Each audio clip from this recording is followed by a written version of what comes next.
Hello friends, मैं आपका tutor विवेक Jaiswal. Start करते हैं हम लोग आज से स्ट्रेंथ ऑफ मटेरियल्स को, सोम को स्टार्ट कर रहे हैं। पहला सेक्शन है आपका डीपीएस का first day.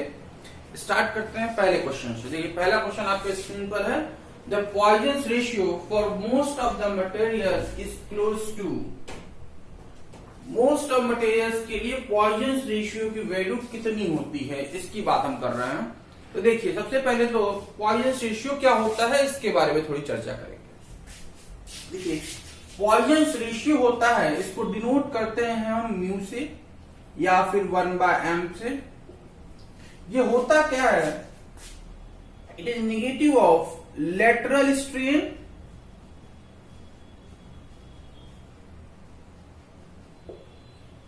To longitudinal strain.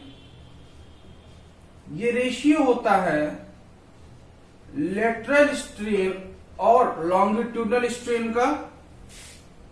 Mu Poisson ratio क्या है, एक इलास्टिक कांस्टेंट है। It is a elastic constant.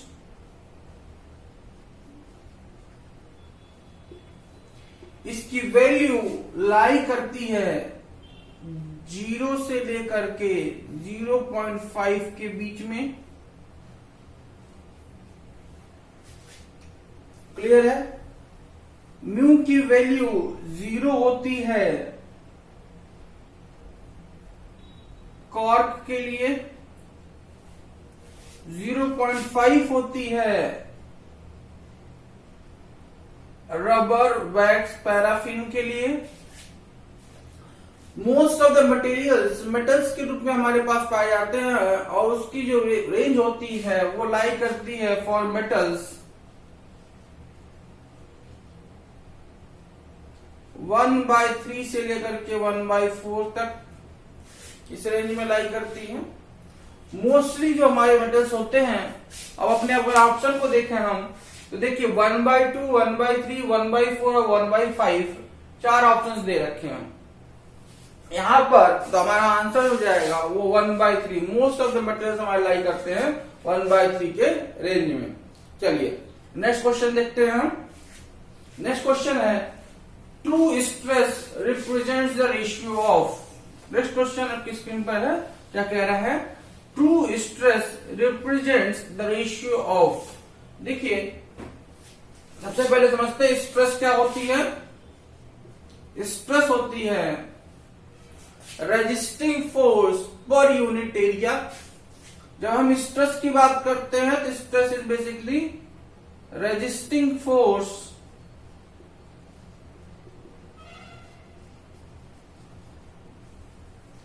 Per unit area. That means किसी भी डेफिनेट एरिया पर जितना भी रेजिस्टिंग फोर्स बॉडी द्वारा लगेगा दैट इज कॉल्ड स्ट्रेस। जैसे कि सपोज करिए किसी बॉडी पर अगर हम कोई फोर्स लगाएं तो बॉडी क्या करेगी, उसका अपोज करेगी।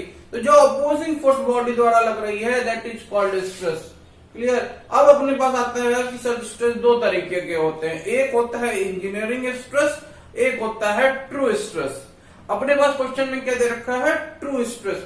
जब भी अपन हम ट्रू स्ट्रेस की बात करते हैं तो ट्रू स्ट्रेस बात करते समय हम बात करते हैं इंस्टेंटेनियस।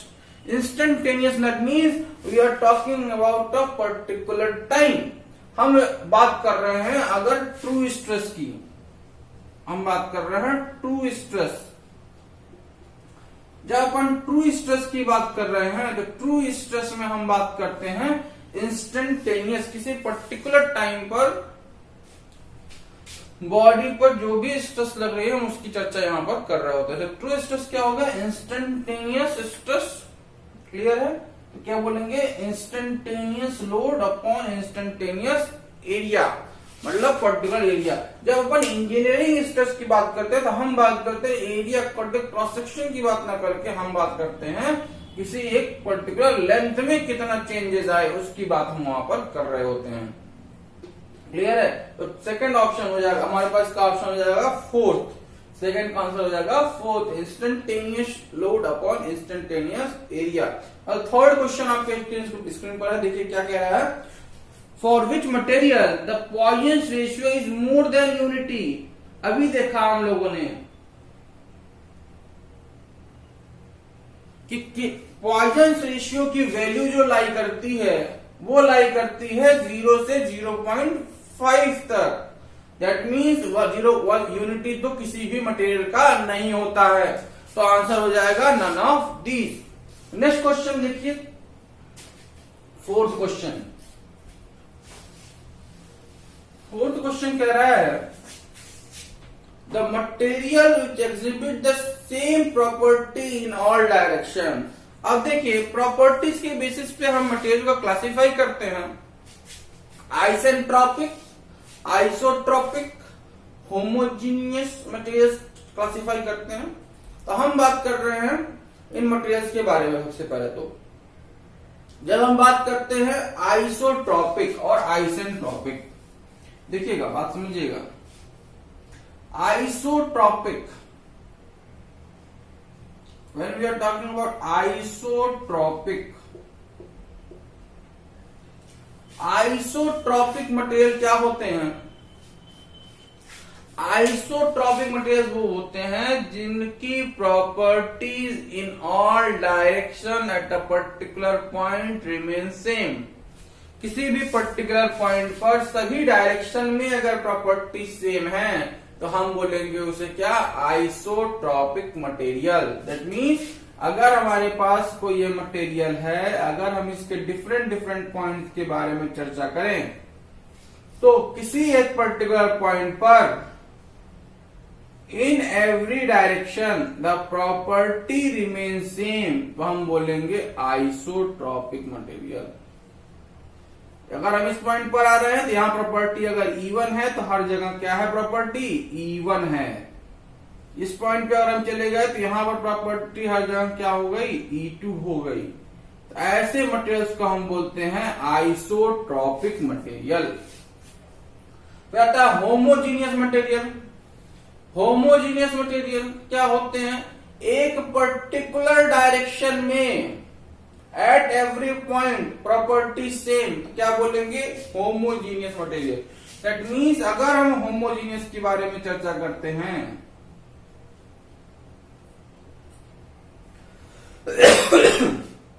हम बोला होमोजीनियस, तो होमोजीनियस कैसे मटेरियल?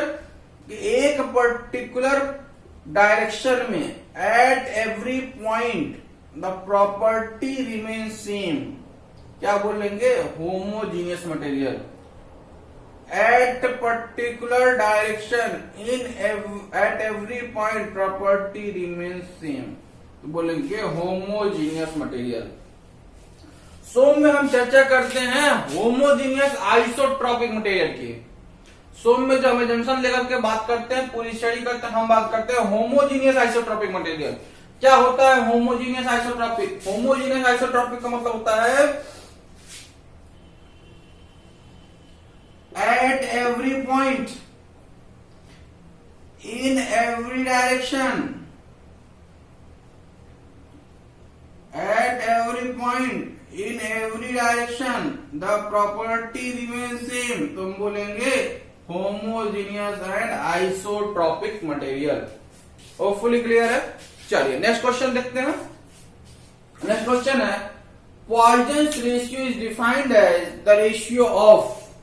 क्लियर है? तो कोई क्वेश्चन में कोई दिक्कत तो नहीं होगा। It is the lateral stress to long, sorry अब देखिए ऑप्शंस देखें अगर हम तो ऑप्शन सारे गलत दे रखे हैं।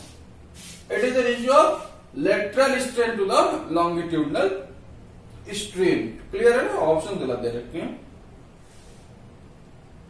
थर्ड वाला ऑप्शन को हम कंसिडर कर सकते हैं, हो सकता है स्ट्रेस की जगह स्ट्रेन दिया हो, तो ठीक है।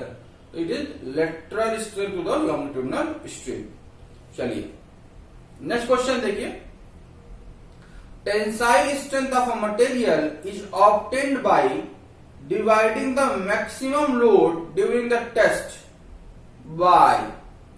अब देखिए स्ट्रेंथ पूछा है, स्ट्रेंथ पूछा है, टेंसाइल स्ट्रेंथ। दैट मीन्स बात कर रहा है कि कितनी बॉडी कैपेसिटी सह पाएगी। क्या सह पाएगी? स्ट्रेंथ मतलब क्या? कितना रेजिस्टिंग फोर्स लगा पाएगी। तो अगर बॉडी लगा पाएगी दैट मीन्स हम बात हमेशा किसी करेंगे क्रॉस सेक्शनल एरिया की।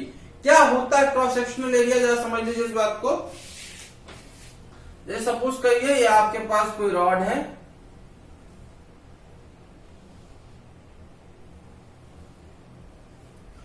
अगर हमसे कहा जाए cross sectional area, that means इसको हम इसके लॉन्गिट्यूडनल एक्सिस, ये हमारी लॉन्गिट्यूडनल एक्सिस होती है। लॉन्गिट्यूडनल एक्सिस मतलब क्या, इसके सेंट्रॉइड से होने वाली सभी लाइंस को कट कर दें। अगर इसके परपेंडिकुलर अगर हम इसे कट कर दें,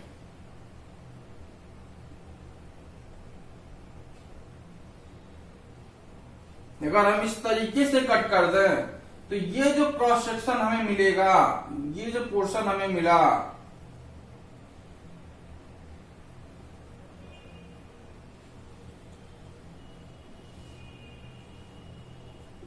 ये इसे बोलते हैं क्रॉस सेक्शनल एरिया। तो क्वेश्चन कह रहा है the tensile strength of a material is obtained bye, कैसे इसकी जो टेंसाइल स्ट्रेंथ निकालेंगे वो कैसे निकलेगा, force per unit cross sectional area. Clear है, आंसर हो जाएगा B option. Now the next is percentage reduction of area in performing tensile test on cast iron. अब बात कर रहे हैं कास्ट आयरन की। तो कास्ट आयरन जो होता है उसमें कितना परसेंटेज रिडक्शन होगा। तो सबसे पहले तो कास्ट आयरन की बात करें, देखो रिडक्शन परसेंटेज में किसमें होगा, वो मटेरियल जो कि क्या होंगे, एक्सपेंड हो सकेंगे। कौन से मटेरियल एक्सपेंड होते हैं, डक्टाइल मटेरियल, और दो तरह के मटेरियल होते हैं बेसिकली ब्रिटल और डक्टाइल। ब्रिटल मटेरियल वो जो कि इलांगेशन का अपोज करे, दैट मीन्स उसमें कोई भी रिडक्शन नहीं होगा। क्लियर। डक्टाइल वो जो इलांगेट हो सके वायर के फॉर्म में, उसे हम बोल देते हैं डक्टाइल मटेरियल। तो अपन बात कर रहे हैं कास्ट आयरन की। तो कास्ट आयरन कैसा मटेरियल है हमारा, ब्रिटल मटेरियल है, दैट मीन्स वहां पर कोई भी रिडक्शन नहीं होगा। आंसर हो जाएगा 0%, ऑप्शन सी। चलिए नेक्स्ट क्वेश्चन देखिए।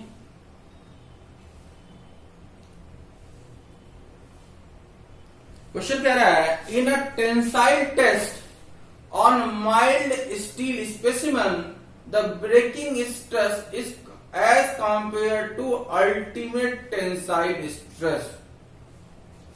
अगर हम टेंसाइल टेस्ट कर रहे हैं माइल्ड स्टील स्पेसिमेन का, तो पूछता है ब्रेकिंग स्ट्रेस और अल्टीमेट टेंसाइल स्ट्रेस में क्या रिलेशन होगा। तो ब्रेकिंग स्ट्रेस जो होती है वो हमेशा कम होगी in comparative to ultimate tensile stress.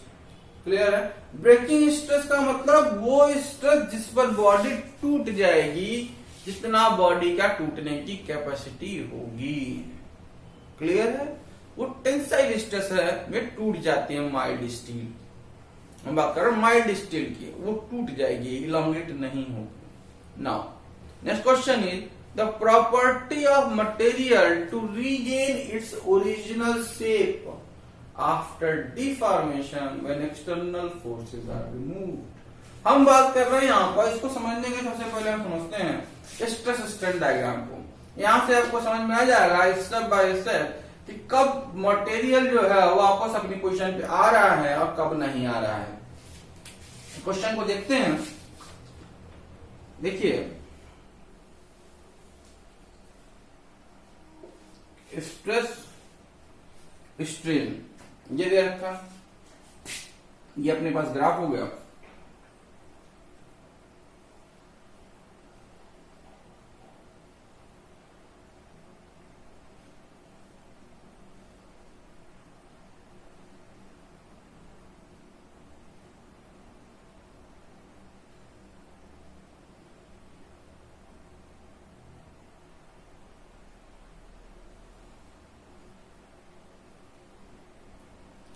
ये बेसिकली किसी भी डक्टाइल मटेरियल के लिए स्ट्रेस स्ट्रेन कर्व। अगर हम बात करें यहां पर अपने पास पॉइंट है O A B C D E F G B C D E F. इन पॉइंट्स के बारे में बात करें तो ओए जो हमारा रीजन है, यहां पर हम देख रहे हैं स्ट्रेस जो है वो डायरेक्टली प्रोपोर्शनल होता है स्ट्रेन के, इस रीजन में ओए में।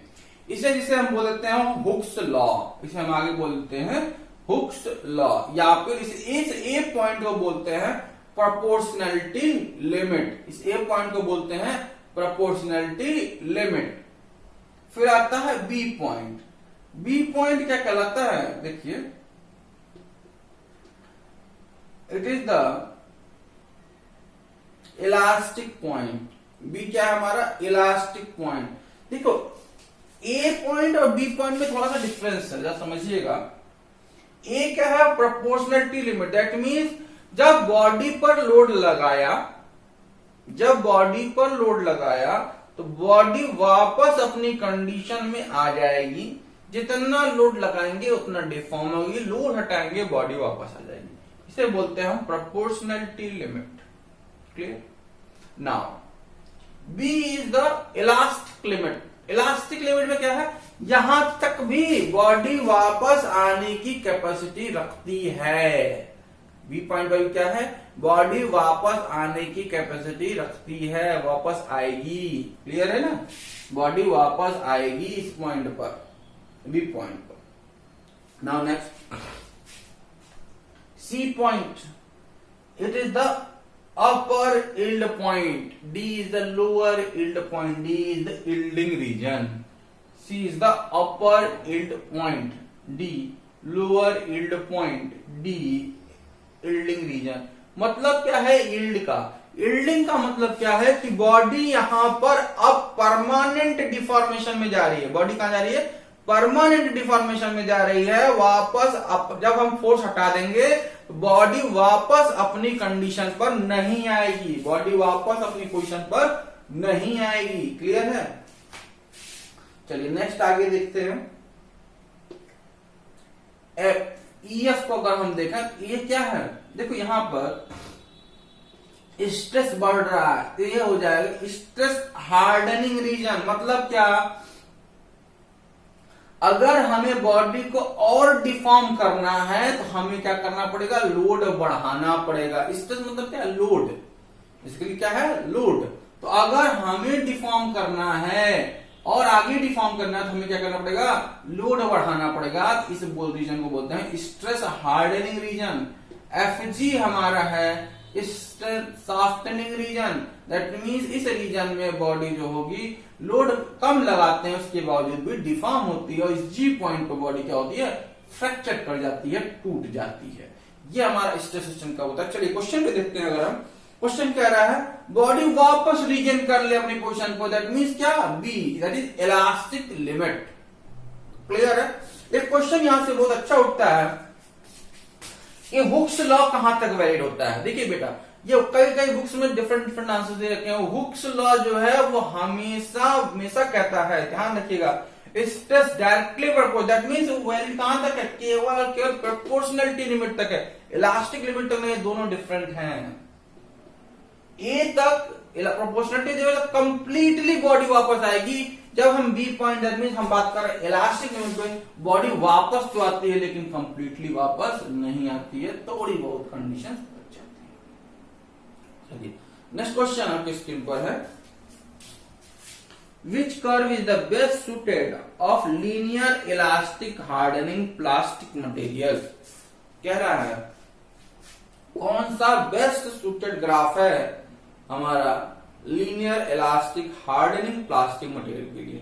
तो देखिए, अगर बॉडी इलास्टिक हार्डनिंग हो रही है दैट मीन्स सबसे पहले कुछ कंडीशन में तो क्या होगा, इस क्वेश्चन में हम बात करें तो सबसे पहले क्या होगा यहां पर इस क्वेश्चन में, बॉडी पहले तो इलास्टिक रीजन में है अगर, तो बॉडी क्या होगी, सबसे पहले बॉडी लीनियरली बढ़ेगी, फिर प्लास्टिक रीजन में चली गई, दैट मीन्स क्या, हमें लोड बढ़ाना पड़ेगा, लोड बढ़ाना पड़ेगा, दैट मीन्स बॉडी कुछ ऐसी जाएगी,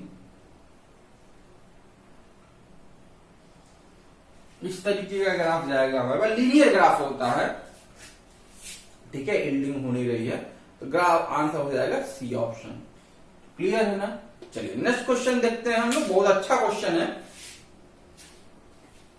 नेक्स्ट क्वेश्चन आपकी स्क्रीन पर है, इस क्वेश्चन को करते हैं। क्वेश्चन कह रहा है क्यूआर सेक्शन में हमें क्या निकालना है, वैल्यू ऑफ स्ट्रेस निकालनी है, value of stress in QR section.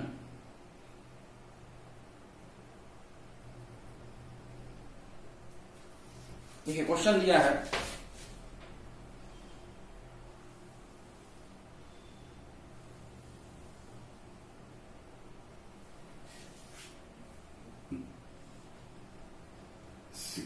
Three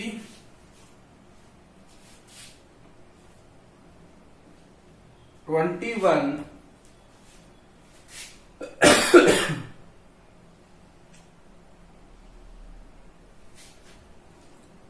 3549।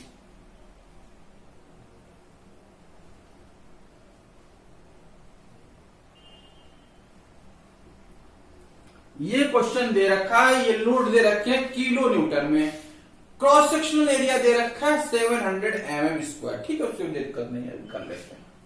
सबसे पहले तो हमारे पास वैल्यू दे रखी है पी क्यू आर और एस सेक्शन में। तो अपन क्या करेंगे, देखिए इस क्वेश्चन को अप्रोच कैसे करेंगे। आप लेंगे डिफरेंट सेक्शंस, 1 2 3। हमें क्या चाहिए, सेकंड सेक्शन में कितना स्ट्रेस जनरेट हुआ यहां पता करना। तो सेकंड सेक्शन में कितना लोड आएगा पहले तो ये पता करना पड़ेगा। तो कैसे करेंगे अपन इस क्वेश्चन को, देखो जब हम 1 पे चलेंगे तो हम क्या बात करेंगे, बात समझना, हम बात करेंगे 1 पर, क्या बात करेंगे कि 1 के एक साइड में लोड कितना है, हम केवल एक साइड में बात करेंगे। दैट मीन्स क्वेश्चन के या तो इधर बात करेंगे या तो इधर बात करेंगे। ध्यान रखिएगा, साइन कन्वेंशन हमेशा हम लेकर के क्या चलते हैं, अगर टेंशन ये ऐसा है तो पॉजिटिव है, ऐसा है तो नेगेटिव है, कंप्रेसिव। 1 पे बात करें, अभी देखिए क्वेश्चन को हम अप्रोच कर रहे हैं, बस अभी समझिएगा। 1 पे बात इधर की तरफ है, तो इधर 1 पे कितना लोड आया, F1 जो हो गया वो केवल और केवल कितना हो गया, +33 के बराबर हो गया। क्लियर। 2 पे अगर हम बात करें F2 वो कितना हो गया, देखो सेक्शन के इधर बात कर रहे हैं, सेक्शन के इधर तो ये आ गया +63 -35, ये हो गया आपका कितना, सिंप्लीफाई कर लीजिए, 13 5 हो गया कितना, 8 5 में से 28। F2 हो गया 28 के बराबर। दैट मीन्स फोर्स लग रहा है उस सेकंड सेक्शन में कितना लग रहा है, 28 लग रहा है, 28 किलो न्यूटन दे रखा है क्वेश्चन में। क्या एरिया, सिंप्लीफाई कर लेते हैं, आंसर आ जाएगा। तो स्ट्रेस आ जाता है फोर्स अपॉन एरिया, यही होता है बेटा। हम बात करें सेकंड सेक्शन में तो फोर्स आ जाएगा सेकंड, और यूनिफॉर्म क्रॉस सेक्शन दे रखा है तो ये आ जाएगा। सिंप्लीफाई कर लेते हैं, आंसर आ जाएगा। तो आंसर हो जाएगा अपना कौन सा, सेकंड ऑप्शन 40 मेगापास्कल। क्लियर है। चलिए नेक्स्ट क्वेश्चन देखते हैं, आपकी स्क्रीन पर है।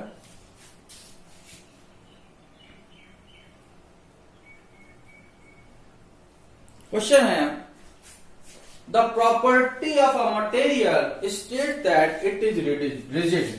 क्वेश्चन कह रहा है कि मटेरियल है जिसकी प्रॉपर्टी है कि वो रिजिड है। रिजिड है दैट मीन्स क्या, उसमें किसी भी तरीके का डिफॉर्मेशन नहीं आएगा। The value of Poisson's ratio, value of Poisson's ratio कितना आएगा। देखा अभी हम लोगों ने पॉइजन्स रेशियो की वैल्यू कहां से कहां लाई करती है, 0 से 1 तक लाई करती है। ऑप्शन देखा ऐसे हटा सकते हैं, ऑप्शन क्या है 0 2 1 नन ऑफ दीज 2 और 1 तो कभी नहीं होंगे। पॉइजन रेशियो की वैल्यू 0 से 0.5 लाई करती है, 1 2 खत्म होगा। बता 0 या नन ऑफ दीज। देखो बेटा अभी हम लोगों ने देखा था पॉइजन रेशियो की वैल्यू लाई करती है 0 से 0.5 तक। 0 देखा था कॉर्क के लिए, 0.5 देखा था रबर के लिए, वैक्स के लिए, पैराफिन के लिए।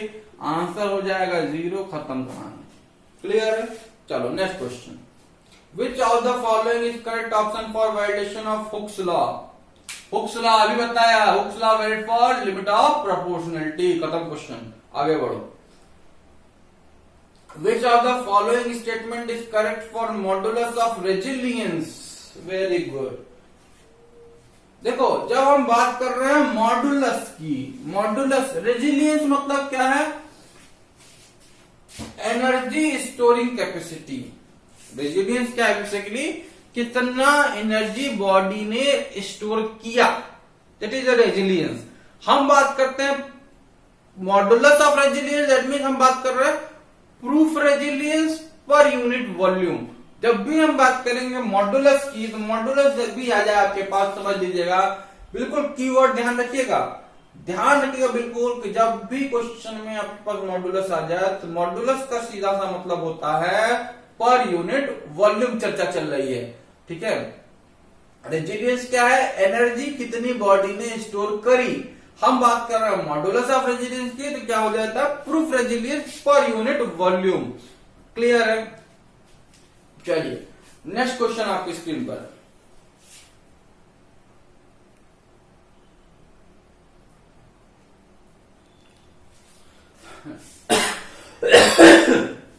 सॉरी, नेक्स्ट क्वेश्चन है to which of the following is proof stress related. Proof stress किससे रिलेटेड है?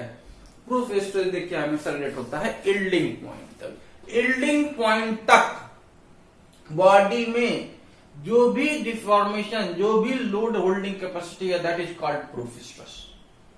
Clear? Now next question, there is for brittle material. Brittle material क्या होते हैं भाई? ब्रिटल मटेरियल वो जिसमें इलांगेशन नहीं हो। अगर इलांगेशन नहीं है तो कोई भी प्लास्टिक जो नहीं मिलेगा। बॉडी क्या होती है? इलांगेट होती है, टूट जाती है। कोई भी प्लास्टिक डिफॉर्मेशन जैसी कोई स्टेट हमारे पास नहीं मिलती है। बॉडी इलांगेट होती है और ब्रेक हो जाती है, सिंपल। तो कोई भी ब्रिटल मटेरियल के लिए हमारे पास कोई भी प्लास्टिक जोन नहीं मिलता है।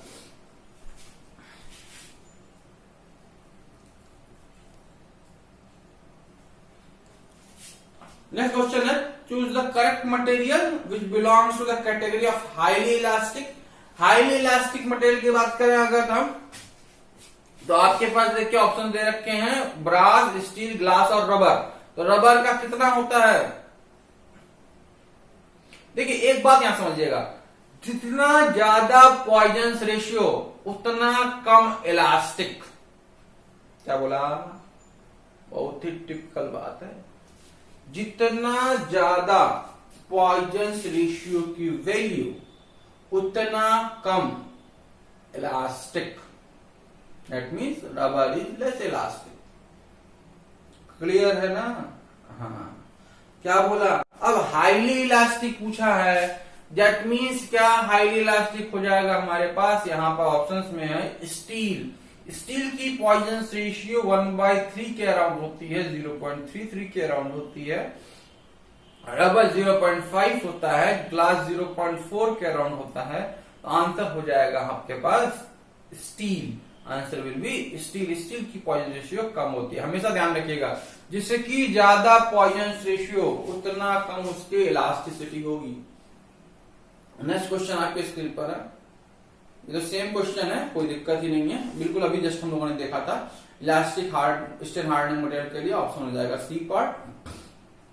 Now next question, 20th question, choose the correct option with satisfies Hooke's law. अभी देखा स्ट्रेस डायरेक्टली प्रोपोर्शनल स्ट्रेन, चलिए हो गया क्वेश्चन। नेक्स्ट क्वेश्चन आपके स्क्रीन पर है, a solid can resist which of the following stress. कोई सॉलिड मटेरियल है, कौन सी स्ट्रेस इस पर लगेगी?